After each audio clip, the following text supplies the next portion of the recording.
Fala, galerinha bonita, professor Marcos Cunha na área para o nosso belo projeto Fique em Casa Aprendendo da plataforma Gonçalves Dias. Galera, é sempre um prazer imenso poder estar aqui com vocês, compartilhando esse conhecimento que é a geografia, que é tão importante, né, no nosso cotidiano. E hoje, galerinha, nós vamos estar aí finalizando uma temática muito importante, que é acerca dos problemas socioeconômicos dos espaços urbano e rural. Nós vamos responder agora algumas questões de vestibular, né, mostrando o que é mais cobrado sobre essa temática que é tão importante, que eu já falei algumas vezes aqui em aula, né, que o Enem, a prova da UEMA, provas de concurso, elas vêm cobrando essa temática porque ela é sempre constante, beleza? Ela está sempre em evolução. Então, tu precisa estar atento. Lembrando, só para ti, que para resolver essas questões, depois se tu quiser ver novamente ou pegar a aula teórica que embasou a resolução destas, tá? Tu pode nos procurar na plataforma Gonçalves Dias, tá certo? No YouTube, no Instagram, tem também os nossos podcasts, tá? Na Rádio Timbira. Então, estamos aí para te ajudar. Então, para a gente começar, já sabe, né? Dá aquela respirada básica, ó. Oxigênio o teu cérebro e vamos para cima dessas questões, porque tem muita coisa legal e muita coisa atual. Olha essa primeira questão da PUC, né, uma das universidades aí de maior credibilidade do nosso país. Olha o que ela te diz. Ela fala o seguinte: nos países industrializados, a migração campo-cidade tem como causa fundamental. Aí ele vai dizer, né, letra A, carência das melhores condições sociais no campo, baixa produtividade agrícola, pressão demográfica no campo, dificuldade de aquisição de terras e substituição da mão de obra pela mecanização. Qual é a dica dessa questão bem aqui, Marcos? Quando nós falamos especificamente sobre migração campo-cidade, que nós conhecemos como, tu sabe, êxodo rural. Tá? O êxodo rural ele vai se diferenciar, muita atenção nisso, tá?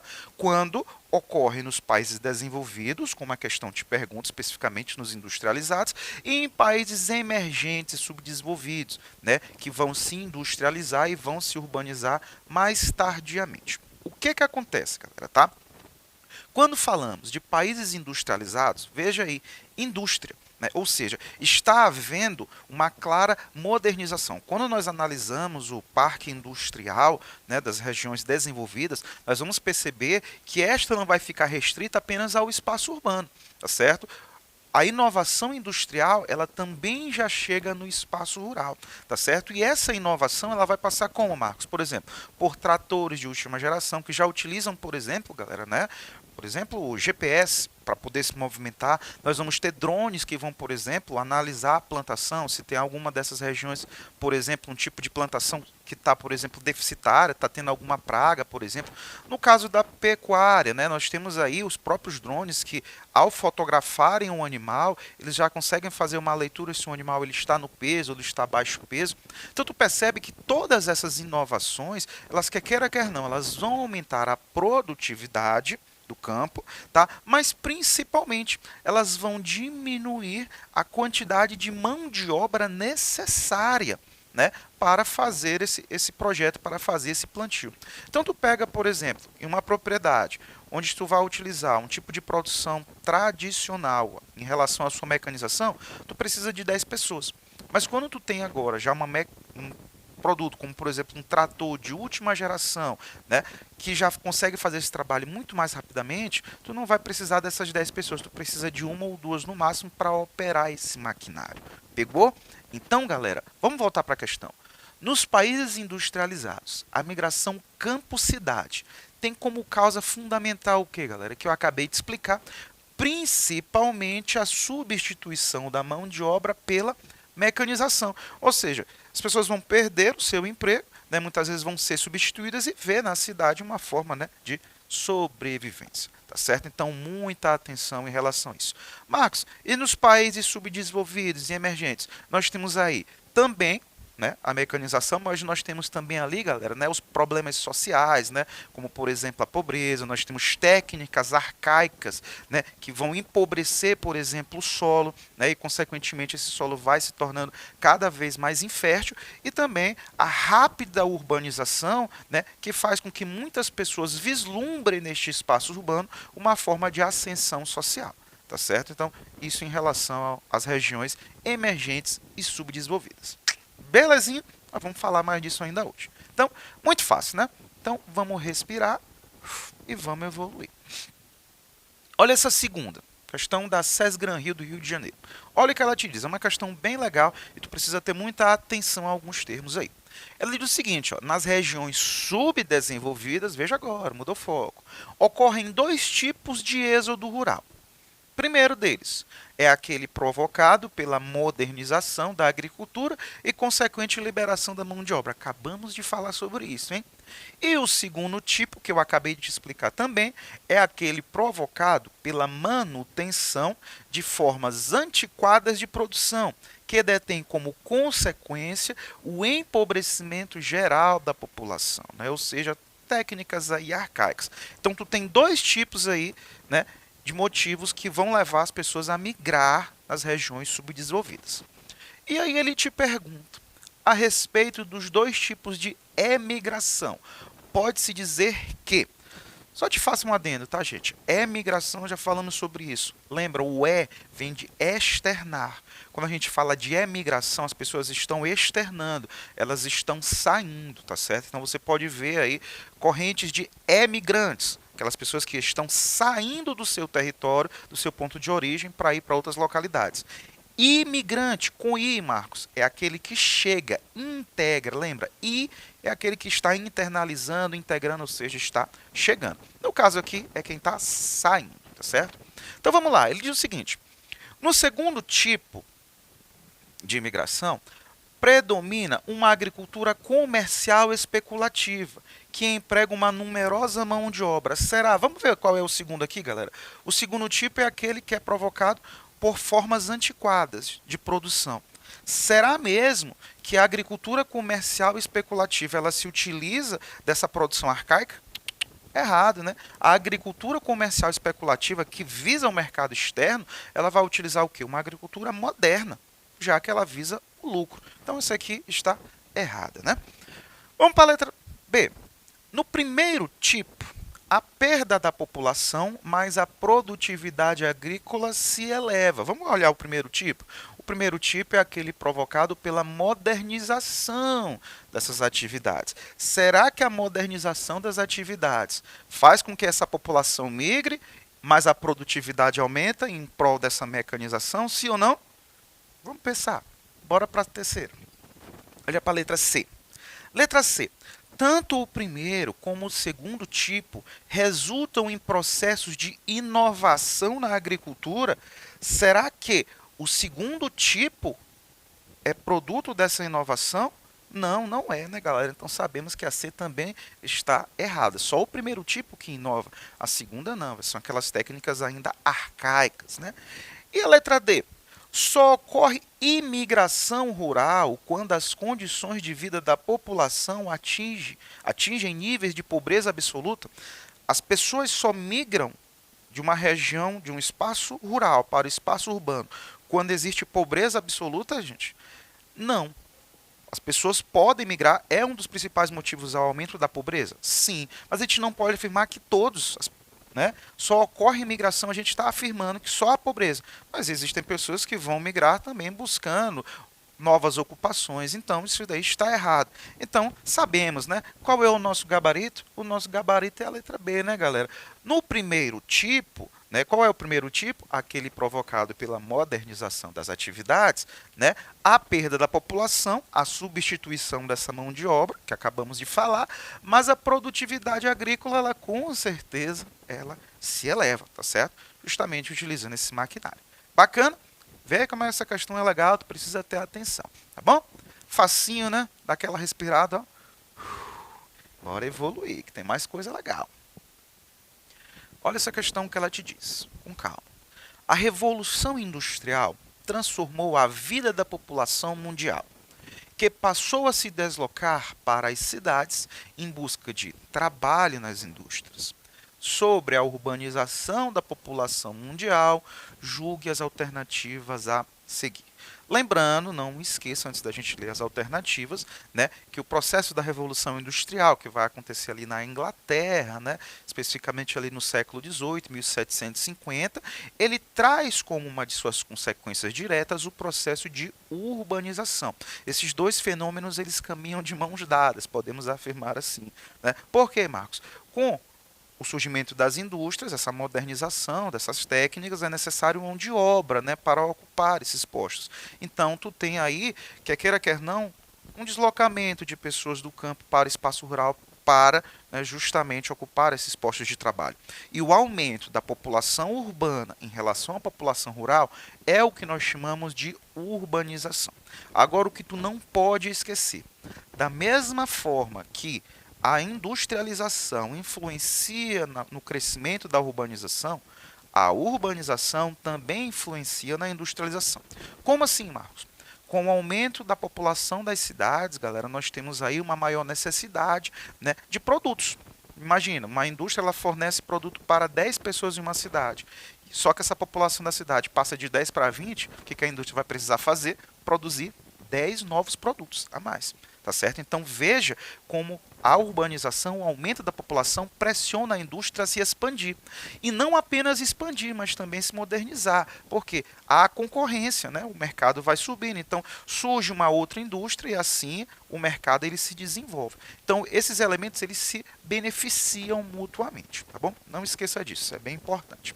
Então vamos lá. Sobre a urbanização da população mundial, vamos ver o que ele te pergunta aqui, né? Letra A.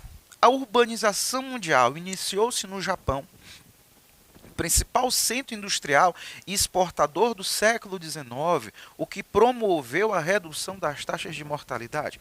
Galera, nós já sabemos, acabei de falar, isso aqui está totalmente errado, né? Nós sabemos que a urbanização mundial ela não vai iniciar especificamente no Japão, ela vai ser uma consequência, né, do processo ali de industrialização e vai acontecer principalmente onde? Na Europa. Tá certo? Quando, Marcos? A partir ali, a industrialização especificamente, a partir do século XVIII, 1750, e neste processo tu tem por consequência o aumento da população urbana através do êxodo rural e assim também a intensificação do processo de urbanização. Então, letra A errada, beleza? Vamos evoluir. Letra B. O avanço da urbanização mundial transformou o crescimento natural ou vegetativo da população? Gente, primeira coisa importante. O que é crescimento natural ou vegetativo? Basicamente, é o elemento que nos fornece se uma população está aumentando em número de habitantes, se mantendo em número ou diminuindo. O crescimento natural vegetativo ele é obtido pela comparação de dois elementos básicos. A taxa de natalidade, o número de nascidos, e a taxa de mortalidade, o número de mortes. Então, quando eu comparo esses dois, eu tenho o chamado crescimento vegetativo natural. E será que a urbanização mundial transformou esse crescimento? Galera, muita atenção. Com o processo de industrialização e a consequente urbanização, nós temos no primeiro momento cidades que surgem de forma extremamente desorganizada, principalmente em relação à sua infraestrutura e saneamento básico. Qual é o resultado disso? As taxas de mortalidade permaneciam elevadas. Logo, as primeiras cidades, ali, as primeiras grandes aglomerações urbanas europeias, eu posso citar na Inglaterra, por exemplo, como Londres, né, eu posso citar Paris, por exemplo, na França, elas vão passar por uma reformulação, principalmente na sua infraestrutura, no seu saneamento básico. Nós teremos aí, galera, a evolução da medicina preventiva, da medicina curativa, tá certo? Tudo isso faz com que a taxa de mortalidade ela caia. Resultado, nós vamos ter um grande crescimento populacional, galera, a partir do processo de urbanização mundial. Principalmente no século XX, quando as regiões subdesenvolvidas e emergentes começam a se urbanizar, nós vamos ter um grande crescimento populacional, galera, tá? E no segundo momento, isso mais recente, com a intensificação da urbanização, o aumento do custo de vida, a inserção da mulher ao mercado de trabalho, evolução dos métodos contraceptivos, nós vamos ter uma queda da taxa de natalidade. Novamente, tá certo? O crescimento natural ele se altera. Então, isso aqui não está correto, isso está muito correto, tá certo? Isso aqui está muito correto, muita atenção, tá? A urbanização ela vai transformar claramente o crescimento natural ou vegetativo da população mundial. No primeiro momento, fazendo essa população crescer rapidamente, e no segundo momento, mais recente, mais atual, principalmente nas regiões desenvolvidas, a população já começar a crescer em um ritmo mais lento ou não crescer, apenas envelhecer. Belezinha? Então, bora evoluir. Letra C. As condições sanitárias foram melhoradas nas cidades, tendo como consequência a redução de doenças endêmicas e epidêmicas? Sim ou não? Com certeza, acabei de falar isso aqui, né, galera? Isso aqui é muita verdade, tá certo? Principalmente a evolução da medicina preventiva, ou seja, aquela que vai prevenir doenças, tá? Que vai passar basicamente, por exemplo, pela higienização de alimentos, tá certo? Uma destinação correta, por exemplo, aos dejetos humanos. Tudo isso vai fazer o número de doenças diminuírem. Se tu tem uma menor quantidade de doenças, tu tem consequentemente menor taxa de mortalidade. Certinho.